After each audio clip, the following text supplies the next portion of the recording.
tunggal. Dia bukan satu. Kalau satu, dia ada dua. Jadi esa maknanya tidak ada dua, hanya tunggal sahaja. Al-muradu bil wahdaniyah ada ta'addud. Yang dimaksudkan dengan wahdaniyah ialah tidak berbilang-bilang. Fahuwa ta'ala wahidun fi zatihi, ay zatahu laysa muta'addidah wala murakkabah. Allah Subhanahu wa ta'ala itu esa pada zat. Zat Allah tidak berbilang-bilang. Maknanya Allah bukan ada dua. Ada Allah di bumi, ada Allah di langit, ada Allah di lautan, tak ada. Zat Allah hanyalah satu. Wala murakkabah, dan juga tidak berjuzuk-juzuk. Tak ada kepala, tak ada tangan, tak ada kaki, tak ada rambut, tak ada mata, berjuzuk-juzuk. Allah tidak bersifat demikian. Wa wahidun fi sifatihi, dan Allah juga mempunyai wahdaniyah pada sifat. Sifatnya adalah sifat wahdaniyah, iaitu esa. Ai innahu ta'ala laysat lahu sifatani min jinsin wahid ka-qudratain wa laysa li ghairihi sifatun tushbihu sifatahu. Iaitu Allah tidak memiliki dua sifat dari jenis yang sama. Kalau kata sifat Allah itu bersifat kudrah, Allah itu kudrah mempunyai kuasa. Kuasa Allah itu satu untuk semua. Satu untuk semua. Kudrah Allah SWT, Allah berkudrah untuk melakukan apa saja. Dia tak ada dua kudrah. Satu kudrah pada waktu malam, satu kudrah pada waktu siang. Tak ada. Kudrah untuk buat kebaikan, kudrah untuk mengelak kejahatan. Tak ada. Kudrah Allah hanya satu.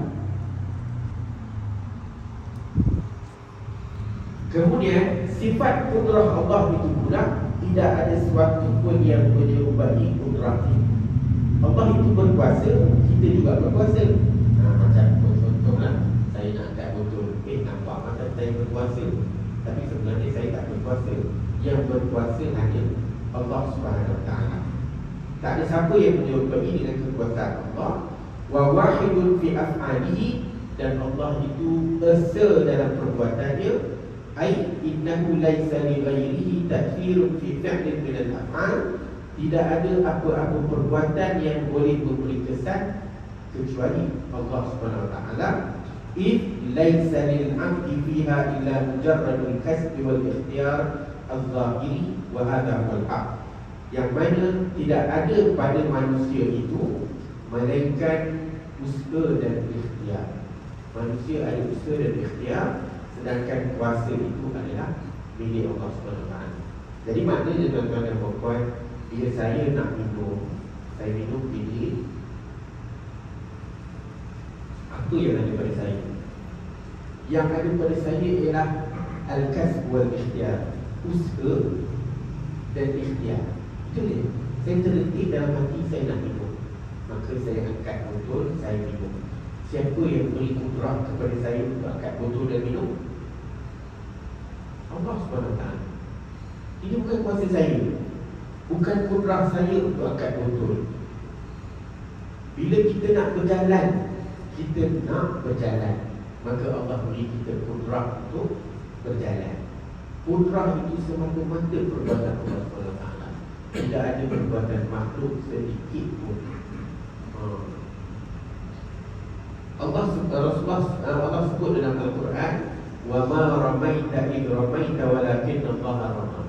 Dan ketika kamu melontar panah, sebenarnya bukan kamu yang melontar, tapi Allah lah yang melontar. Maknanya apa? Kita ada ikhtiar untuk tarik panah, tetapi Allah beri kita kudrah untuk melaksanakan apa yang kita nak. Apa yang ada pada manusia? Yang ada pada manusia hanyalah kehendak sahaja. Kita tak ada lain selain daripada kehendak. Allah sebut, wa ma tasha'una illa an yasha' Allah. Dan tidaklah kamu berkehendak melainkan dengan izin Allah SWT. Kita ada kehendak. Kerana itu, bila kita melakukan sesuatu tanpa sengaja, kita tak ada dosa. Dah tak sengaja kan? Kita tak ada dosa. Siapa yang buat? Kita juga yang buat. Nampak je lah. Nampak macam kita buat, kita mati kereta, pak melanggar orang. Nampak macam kita buat. Tapi kenapa tak ada dosa? Sebab tak ada kehendak. Kehendak itu tak ada. Jadi kita dihukum berdasarkan kepada kehendak yang kita lakukan. Baik, berhubung dengan perbuatan manusia ini, ahli sunnah wal jamaah berpendapat inna af'alul abdi lahu fiha mujarradul kasb wal ikhtiyar al-zahiri wa amma al-fi'lu fa makhluqun min qibali al-haqqi tabaraka wa ta'ala wal 'abdu muhasabun 'ala al-ikhtiyar al-muqarin li khalqillahil karim. Mengikut pandangan ahli sunnah wal jamaah, perbuatan hamba itu semata-mata usaha dan ikhtiar sahaja. Adapun perbuatan yang berlaku fa makhluqun min qibalil haq, dia adalah dibuat makhluk ini dibuat oleh Allah Subhanahu wa taala.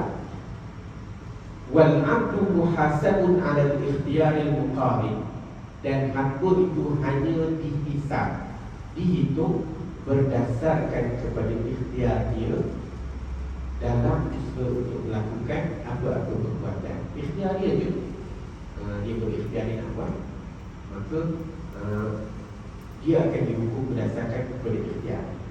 Apa dalilnya? Dalilnya ialah Allah berfirman, wallahu khalaqakum wa ma ta'malun, dan Allah lah yang menjadikan kamu, menciptakan kamu, dan Allah lah yang menjadikan apa yang kamu buat. Yang kamu buat setiap hari ini, kamu baca buku, Allah lah yang beri kita kudrah. Yang kita datang ke masjid ini, Allah lah yang beri kita kudrah. Sebab tu bila Allah pagi kita sembahyang, hayya 'alas salah, hayya 'alal falah, kita jawab la haula wala quwwata illa billah.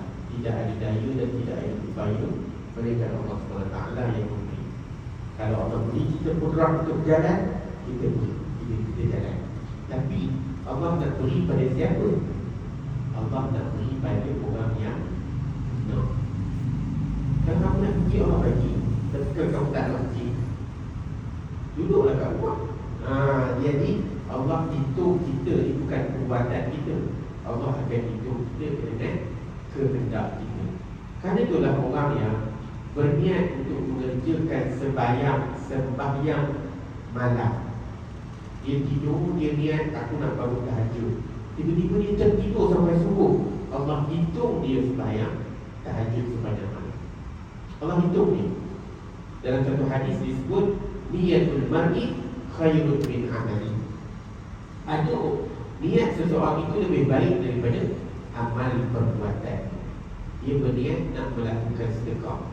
Belum lagi sedekah, dia kata esok aku nak sedekah. Aku berniat nak sedekah setiap hari. Tutup malam tadi dia mati. Macam mana? Sedekah dia berjalan sepanjang ayat. Walaupun dia tak sempat nak sedekah pun, tak keluar RM1 pun, tapi dia niat sungguh lah. Allah tahu lah niat dia. Sampai bila? Sepanjang hayat. Sebab dia berniat sepanjang masa. Tiba-tiba dia mati dulu. Allah hitung niat dia. Perbuatannya memang Allah sekat kat tu. Bila Allah sekat tak apa, Allah tak hitung di atas perbuatan kita. Yang Allah hitung di atas niat kita. Jadi syak apa ya?